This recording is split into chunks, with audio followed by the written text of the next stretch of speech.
because if you don't get these markers, you won't have a chance at evolving. So it's like a second last chance.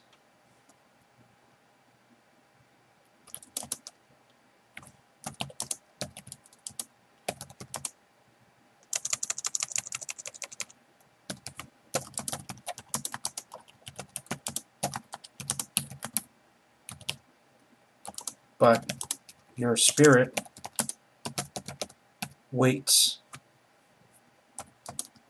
till you have time, money, and this is usually,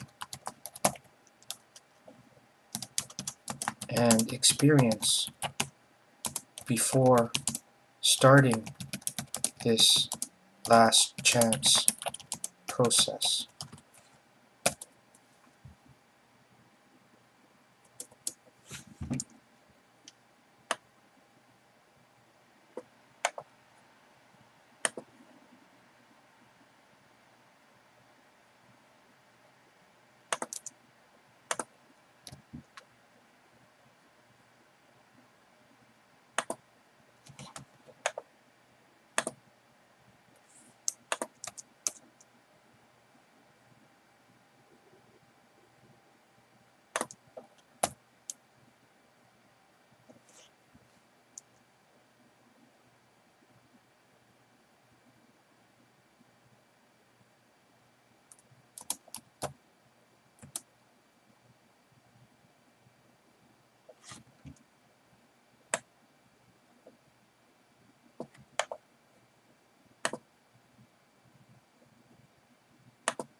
So the second last chance is the process that you skip. These cheat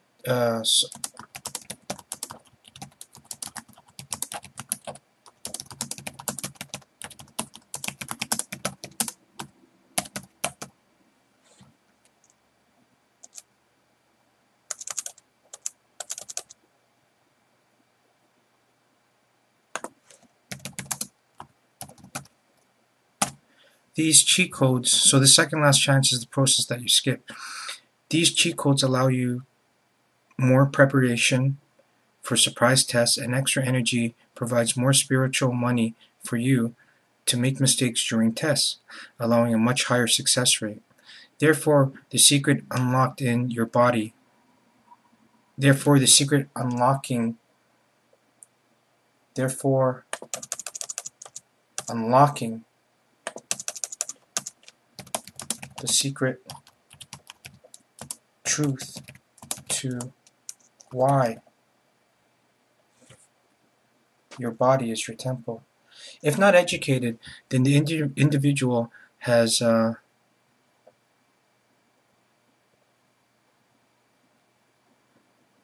achieved self-enlightenment that age and experience provides. A person would then normally begin to realize that at the subconscious level and with mild awareness,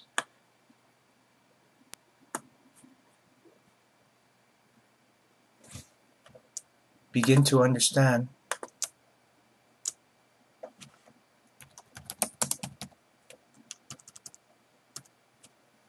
that gut feelings, or when you read another's thoughts, and at advanced levels, learn to avoid accidents. When the individual has the first grandchild at 40 to 65, normally 40 to 65, enlightenment is self-realized. It just happens because you're not constrained with oh, actually, I say it here. This is like praying. It helps, or exercise. This is like praying and something comes true.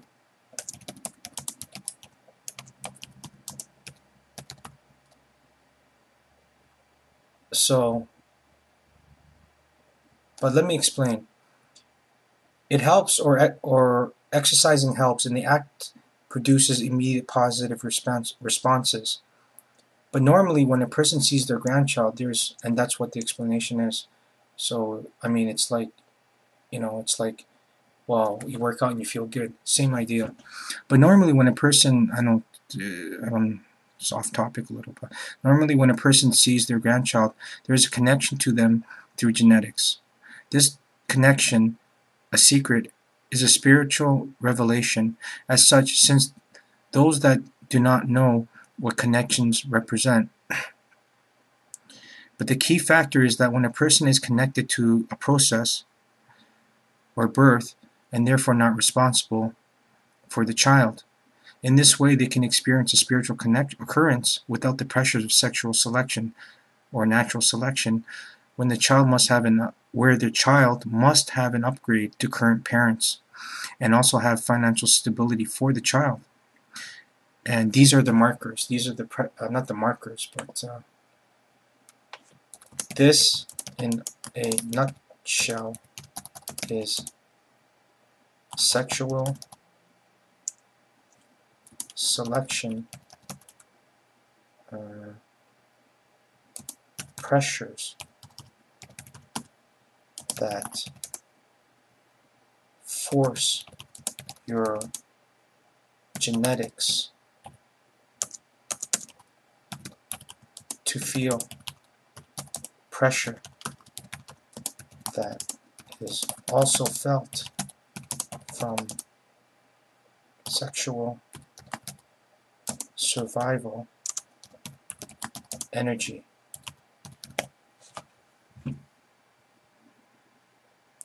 As they care for the child, they see the chains of destiny, but also see the wonders of life, and then creation. In seeing creation, they accept death and live forever. But once again, this is at the subconscious level for most of society. They also see the value of money and the importance of hard work, familyship, and love. You could see all of this at a much faster pace.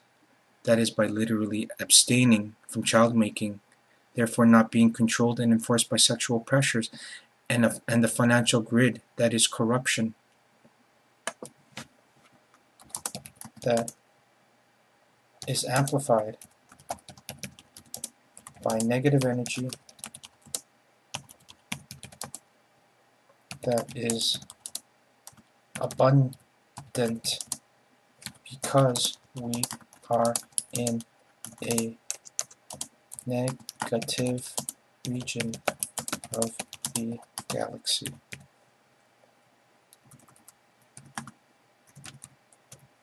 Explaining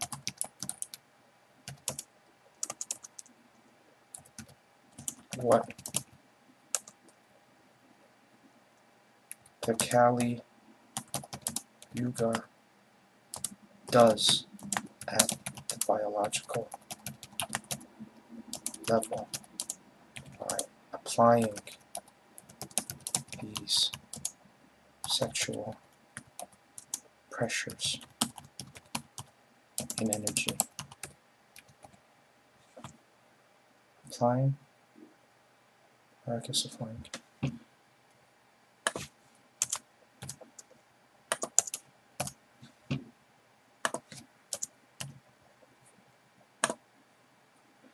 This is why for those religions that practice celibacy achieve or realize this step much sooner, as they are not chained to the obligations of producing a child with another partner.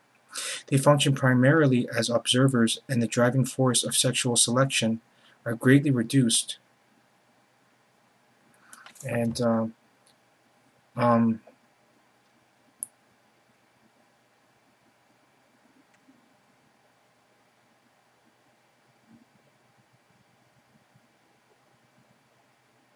so in reading this, you have to read, these are the parameters of your existence. You come into this world with negative karma already placed within you. And when you have these negative karmas within you, what actually happens is that, and why I'm changing these things as I go along is because some of the wording is too difficult, so I just change it around.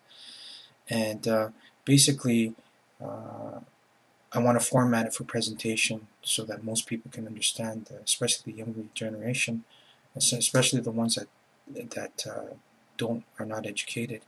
And another thing too is that when you know this, then you can break free the chains of karma. Then you can work out your own destiny, and you'll be controlling your destiny, control of your life, in control of making heaven on earth, and in control of becoming immortal. But you can't do these things unless you know the entire process. And without this, you won't know that there's the mental, physical, and spiritual ascension. And you have to, before you can do any of these things, you have to provide retribution and payment towards your genes and your friends and towards reality. And then you can do this. First you have to read Q2, which is understanding the Holy Trinity, and then you have to read Q27, which is about spirituality, true spirituality in your polar opposite. And then from there you can try 21, and then you must try 20, and then 31, and then 30, and then from there you can read follow up on whatever interests you. And if you need a lot of help for your physical enlightenment, I highly recommend 13, and then 13C, then 13, and then 13A, and then you'll understand a lot of the stuff that I'm trying to say. But follow, if karma is of interest to you, and it needs to be, along with it, you try Q7, as karma is the whole reason why we're negative, and why it seems that for some that know what they're doing, it seems like negativity follows them. They might be misinterpreting them as demons possessing them or trying to influence them when it's negative energy. And then they have to differentiate that and understand what is karma and what is dharma.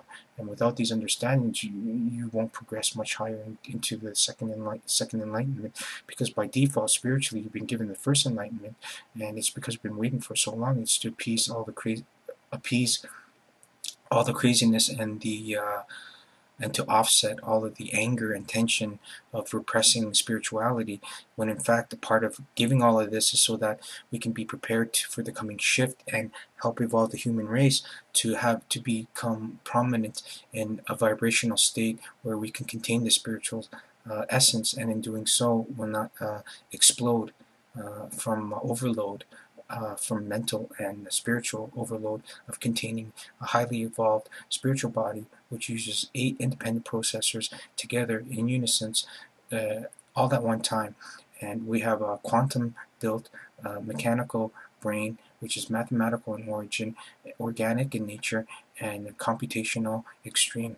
So when we understand all these things, then we can understand the mastery that is needed and the discipline that, if we don't have, why we have waited all this time. And in doing such, you'll really understand why the first enlightenment had to be given by default, only so that you can earn it later. But another thing to realize is that it takes off the immediate pressures of sexual selection, and in that way it gets rid of doesn't get rid of primitive wiring. No one can get rid of that for you. You have to get rid of it yourself, and you don't get rid of it. You rewire it to become a part of your learning experiences, so that you can not dominate it, but you can learn from it and become a more better, complete person. But part of the release of pressure is understanding that sexuality is spiritual, understanding that sexuality is part of life, it's healthy, and we all need to have it. Even priests need to do it in order to date and find their wives. But longer lifespan will absolutely change everything for us, as we will live longer, which means that we don't have to wait to find someone and be forced to marry. What we can actually do is wait until we're like 50 or 60, because it will still be fertile. And it's dependent on your state of evolution and how far you go up the ladder. Or what's guaranteed is that we're going to live at least 10 to 20 more years, guaranteed right off the bat.